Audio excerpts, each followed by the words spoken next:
LEGO just announced the July 1st release of the new Ideas Hocus Pocus, the Sanderson Sisters Cottage. With over 2,300 pieces, it will cost $230, 230 euros, or 200 pounds.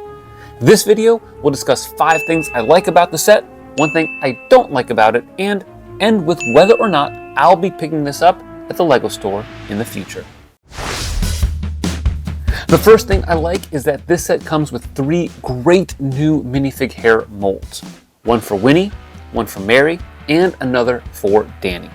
The one for Danny is particularly intriguing to me because it combines a witch hat with some hair, and these combo hair pieces with hats have been a great addition to the LEGO arsenal over recent years.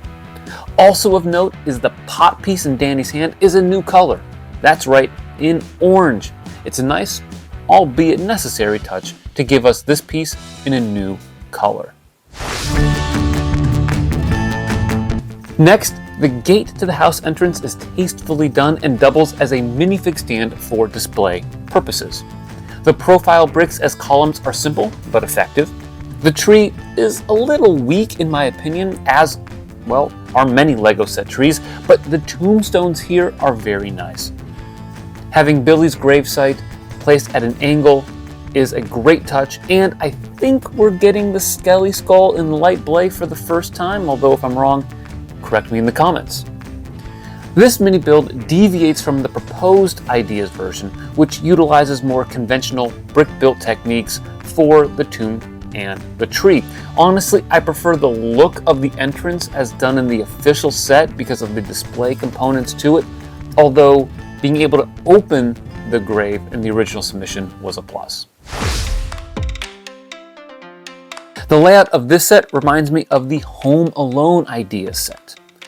The front box art for both actually leaves out an entire wing of either the house or the cottage. For Home Alone, it was the kitchen. You couldn't see it on the front box art, but for this one, it's the room where Danny's tied up in the chair. Beyond that, the layout is, I think, really strong. You get a 3-story house with 2 functional levels, which makes it easier for us adults to reach in. After all, it is an 18+ set, and pose the minifigs or, let's be honest, fix the details that come apart when our kids play with it.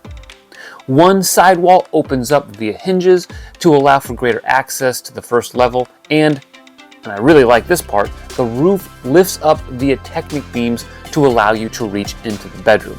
Personally, I think this is a slight improvement over the medieval blacksmith roof, which was susceptible to coming apart rather easily. The next thing I like is that while the new hair pieces are excellent, and I've mentioned new colors for the pot and the skeleton skull, there are some additional new pieces and colors that warrant a mention here. We're getting the candle flame piece in transparent clear for the first time, along with the gate doors in reddish brown also for the first time. I also like that we're getting a printed 1x1 round brick with the witchy stuff printed on it. Now, there are a lot of stickers in this set, but that they took the time to print this one over a curved piece is a plus.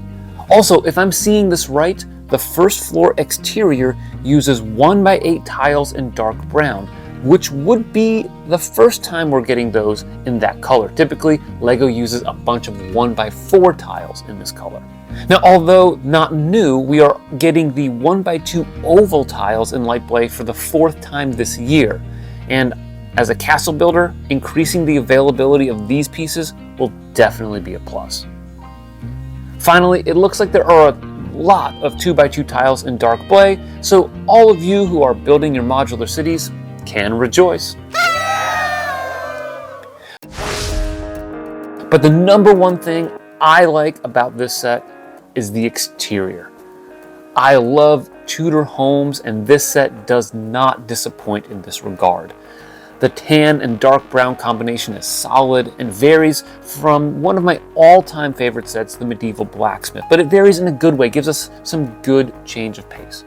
The tiles that form the Tudor look sharp, and the dark brown windows with the gold panes conform well to the source material. In comparing the official set with the original submission, the second story exterior is a bit shorter than the former, although the first floor exterior is the same height. The water wheel is decent, but not too groundbreaking. It features 4x4 spindle fences connected to the central mechanism by a bunch of bar holders with clips, with the blades being constructed with 1x2 plates modified with 2 clips and 1x2 reddish-brown tiles on top. Again, this is different from the original submission, which was primarily constructed using plates and tiles. Again, honestly, I preferred the original idea submission here, but I understand where LEGO is coming from. The vines and vegetation on the external walls are fitting of a rundown house and provide for a sufficiently spooky vibe. Along those lines, the asymmetry of the cottage guarantees a unique and non-repetitive building experience. There are a bunch of nooks and crannies that allow for great building techniques and set details. In this regard, the official set, I think, is a bit more complex than the idea's submission. I also want to give a shout out to the LEGO designers for bulking up the grounds surrounding the front door. The pumpkins and spindly vegetation help to set the mood for the set and add to its display quality. However, this leads me to my biggest dislike of the set: the back exterior of the attic. The front is great. It's got this little haphazard reddish-brown horizontal tiling going on, but the back is just bricks changed up with a couple of log bricks interspersed with regular ones. It doesn't match the front, and it doesn't look horrible, but I thought it was pretty noticeable and am a little disappointed with that. But that's not a huge deal. Alright, so this is a cool set. Judging it independently from the idea submission, it has solid display value and contains a high dosage of pop culture nostalgia. And I must say, that's a pretty good combination. Gen X and millennials alike can celebrate our continued emergence in the adult LEGO market. Now add to that what promises to be an engaging build experience, and you've got a pretty quality product. As for the price, LEGO showed some restraint here. The original idea submission was almost 3,000 pieces. Such a piece count would certainly have bumped the price of this set in upwards of $300. So yes, LEGO took some shortcuts. They didn't tile the interior floor, the footprint is a bit smaller, and they left the back a bit bare. But based on these images, $230 is a fair price for what you get. But am I buying it? Probably not. But not because I don't like the set. We spent a bunch of money on the June releases and are probably holding off on any large LEGO purchases until at least September, when the rumored Gringotts Bank is supposed to be released. So overall, I like the set, but it's just not quite a high enough priority for us to merit a purchase at this point. Hey, real quick before you go, check out a review of the new Ninjago City Markets. Thanks for watching, and always remember to keep building together.